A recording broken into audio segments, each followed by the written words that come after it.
जी अस्सलाम वालेकुम। दूसरा यूनिट 2.1 एक्सरसाइज एक ही एक्सरसाइज है जी, और इसमें तकरीबन 25% पेपर इसमें से आता है। पहला सवाल नंबर 1 है कि 11,10,000 रुपये की मालियत का हमारे पास सोना है, तो उस पर ज़कात मालूम करें। अच्छा, अब ज़कात निकालने का जो तरीका है वो याद रखिएगा कि जब भी आपने ज़कात निकालनी है 2.5% के साथ उस रकम को ज़रब दे दें तो ज़कात निकल आएगी। अच्छा, अब देखें, अगर आप कैलकुलेटर पे 2.57% लिखें और ज़रब कर दें 11,10,000 से तो ये आंसर आ जाएगा। लेकिन मैंने क्योंकि आपको थोड़ा सा कंसेप्ट क्लियर किया इसलिए मैंने फ़ीसद को हल कर दिया। देखें, ये तरीका है। सोने की मालियत लिख दी, ज़कात की शरह तब हर जगह 2.5% ही रहेगी। ज़कात की रकम 2.5 का मैंने फ़ीसद ख़त्म किया, यानी 100 से तकसीम किया और 11,10,000 से ज़रब दिया तो 27,750 जवाब आ गया।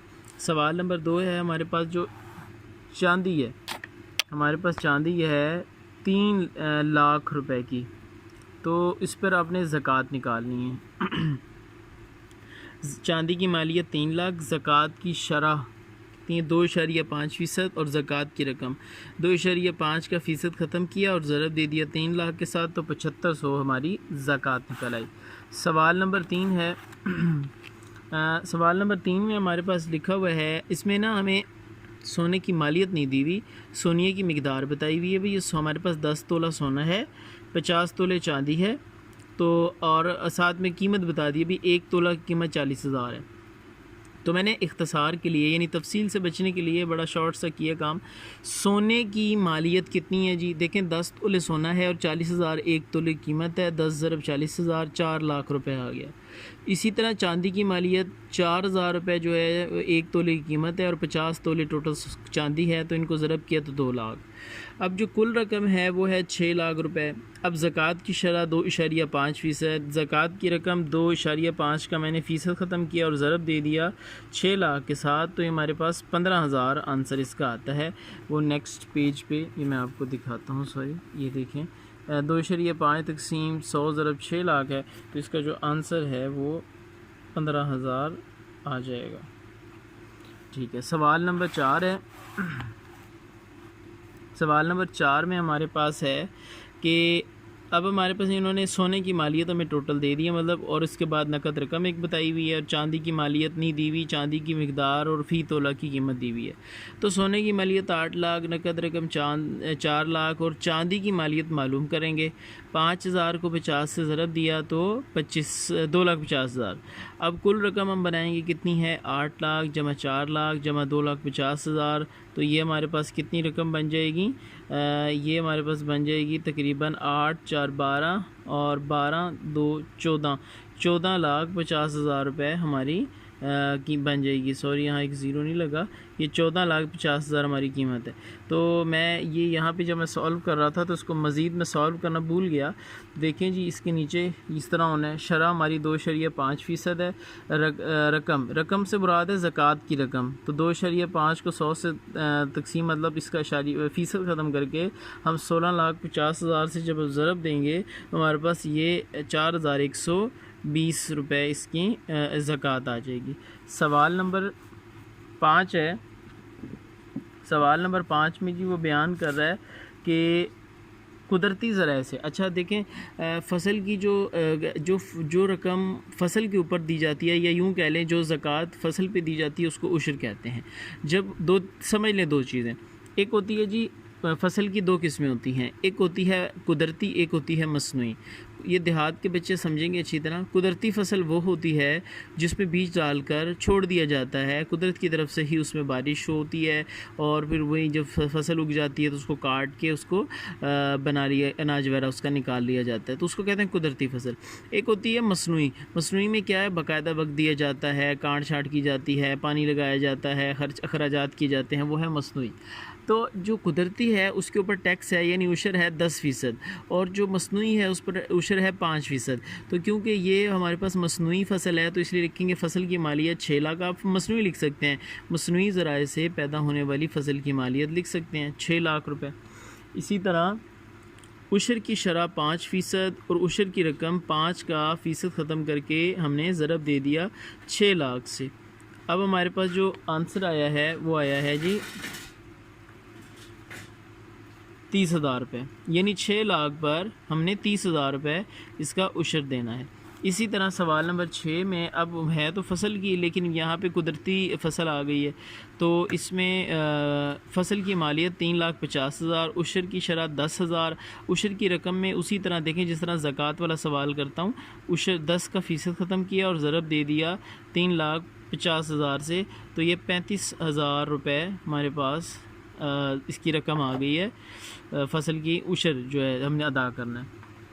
अच्छा जी, सवाल नंबर 7 है, अगर एक शख्स ने 7,50,000 रुपये मालियत की जायदाद छोड़ी हो और उसकी एक बेवा, 2 बेटे और 1 बेटी हो तो जायदाद। अच्छा जी, जायदाद में माली सब की मालियत हमने बतानी है क्या होगी। सबसे पहली चीज़ याद रखें कि अगर तो बच्चे हैं तो बेवा को मिलता है 1/8, और अगर बच्चे नहीं हैं तो बेवा को मिलेगा 1/4 हिस्सा। और दूसरी बात ये याद रखिएगा कि हमने बेवा को रकम देने के बाद जो बाकी रकम बचती है उसमें से बाकी बेटों और बेटियों को देना होता है। तो पहला सवाल देखें जी, जायदाद की मालियत हमारे पास 7,50,000 रुपये है, ठीक है। इसमें बेवा का हिस्सा जो है वो हमने 1/8 को मैंने ज़रब दे दिया 7,50,000 से, तो ये 93,750 बेवा का हिस्सा निकल आया। बकिया रकम अब 7,50,000 में से 93,750 मैंने माइनस किया, तो ये 6,56,250 बन गया। औलाद के हिस्सों में निस्बत, यानी कितने बच्चे हैं और कितने बच्चियाँ, आप यहाँ लिख सकते हैं बेटों और बेटियों के हिस्सों में निस्बत भी लिख सकते हैं।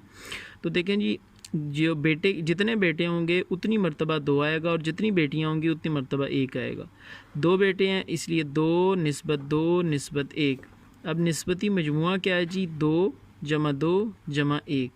फिर अब आगे देखें जी, तो बेटे का हिस्सा निकालने का तरीका क्या है, ये 2 और बटा करेंगे, तकसीम करेंगे इस नस्बती मजमूए के साथ, 2/5 ज़रब दे देंगे उस रकम के साथ जिसमें से हमने हिस्सा निकालना है। तो 2/5 ज़रब 6,56,250 से किया तो 2,62,500 होता है। अब क्योंकि दूसरे बेटे को एक बेटे का हिस्सा निकलाया तो दूसरे का भी इतना ही है, तो वो निकालने की ज़रूरत नहीं है। बेटी का हिस्सा निकालेंगे, बेटी का देखें जी, ये वाला एक हिस्सा है, तकसीम करेंगे 5 के साथ, ज़रब दे देंगे उसी रकम के साथ। अब बकिया नहीं निकालना, क्योंकि ये निस्बत निकाली है ना, तो इसमें सब का बराबर निकलता है। तो ये 1/5 1 तकसीम 5 करेंगे और ज़रब 6,56,250 किया, तो ये 1,31,250 हमारा आंसर आ गया। सवाल नंबर 8 हमारे पास है, अगर एक शख्स अपने पीछे एक बेवा, 4 बेटियां छोड़ी हों तो उनकी 4 लाख रुपए है मालियत बुरसे की। तो बताएं, बुरसे की मालियत जो है वो 4 लाख, बेवा का हिस्सा 1/8 को ज़रब दे दिया 4 लाख से 50,000 बन गया जी। बकिया रकम 4 लाख में से 50,000 निकाला 3,50,000। अब देखें जी, औलाद के हिस्सों में निस्बत 1 निस्बत 1 निस्बत 1 निस्बत 1, क्योंकि 4 बेटियां थीं। निस्बती मजमुआ इनमें जमा किया 4, एक बेटी का हिस्सा 1/4 है, यहाँ पे ये 8 नहीं है, लग रहा होगा आपको 8, ये 4 है। 1/4 ज़रब 3,50,000 से हमने किया तो ये 6,250 आ गया। ये आप कैलकुलेट कर लीजिएगा, हो सकता है कि मुझसे 8 की वजह से गलती हो गई हो, क्योंकि ये मैंने रात को काफ़ी लेट नाइट किए थे, नींद में था, तो इसलिए कोई थोड़ी सी कहीं मिस्टेक हुई है, लेकिन ओवरऑल ये ठीक है। अच्छा, आगे 9वां क्वेश्चन देखिएगा कि एक शख्स ने अपने पीछे एक बेवा और 15 लाख रुपए की जायदाद छोड़ी और बच्चा कोई नहीं है जी। अब यहाँ क्वेश्चन आ गया जी, भाई बच्चा कोई नहीं है, तो जायदाद की मालियत हमारे पास है 15 लाख और बेवा का हिस्सा है हमने क्या, अब 1/4 निकलेगा। 1/4 ज़रा 15 लाख, तो ये हमारे पास हो गया 3,75,000 रुपये, इसमें से बेवा को नहीं चलेगा। 10वां सवाल हमारे पास है कि अगर एक शख्स ने अपने पीछे एक बेवा और 2 बेटे छोड़े हों तो 20 लाख रुपए में से उन सब का हिस्सा बताएं। जायदाद की मालियत जो हमारे पास है वो है 4,80,000। बेवा का हिस्सा 1/4 को हमने रकम से ज़रब दी, तो ये हमारे पास आ गया 60,000 बेवा का हिस्सा। बकिया रकम 60,000 में से हमने ये 4,80,000 में से 60,000 निकाले तो 4,20,000। अब औलाद के हिस्सों में निस्बत हमने बतानी है, ठीक है ना। तो इसमें हमारे पास 2 बेटे, ये मुझसे गलती से ये मैंने ना 4 लाख, ये मैंने 10वें की जगह 11वां क्वेश्चन कर दिए। चलें ठीक है, मैं ये 11वां क्वेश्चन ही आपको समझा देता हूँ। तो ये 11वां समझ क्वेश्चन है, ठीक है ना, ये 10वां नहीं है, ये 11वां है। अच्छा, औलाद के हिस्सों में निस्बत जो है, देखें 3 बेटे हैं और 4 बेटियाँ, 2 निस्बत 2 निस्बत 2 निस्बत 1 निस्बत 1 निस्बत 1 निस्बत 1। तो ये हम सबको जब जमा करेंगे निस्बती मजमुआ करके तो ये हमारे पास 10 आ गया। अब इसका बकिया हिस्सा जो है देखें कि एक बेटे का हिस्सा 2/10 करेंगे। देखें ना पीछे, अगर आप पीछे जाएं, मैं आपको पीछे दिखाऊं तो ये देखें, ये बेटे का हिस्सा है, ये 2 तकसीम उसी निस्बती मजमूए के साथ और ज़रब इस रकम के साथ। जब बेटे का निकालना 1 तकसीम ये निस्बती मजमूए के साथ और ज़रब इस रकम के साथ। तो इसी प्रोसेस से मैंने यहाँ पे बेटों और बेटियों का हिस्सा निकाला है। तो ये देखिए बेटे का हिस्सा 2/10 ज़रब इसके साथ, तो ये बेटे का हिस्सा 1/10 ज़रब रकम के साथ, तो ये बेटी का हिस्सा, ये हो गया। अच्छा, 10वां सवाल स्किप है, वो आसान है, बिल्कुल आसान है, वो आप ख़ुद कर लीजिएगा।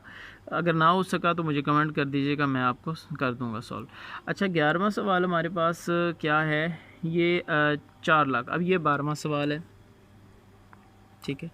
12 सवाल नंबर 12 है, नजीम ने 4 लाख रुपए वर्से में छोड़े, उसने अपने पीछे एक बेवा छोड़ी, बच्चा कोई नहीं है। देखें जी, 1/4 है वर्सा की मालियानी तरका जो छोड़ा है, वर्सा जो छोड़ा जायदाद वो 4 लाख की है, बेवा का हिस्सा 1/4 ज़रब 4 लाख से किया तो ये हमारे पास 1 लाख बेवा का हिस्सा आ गया।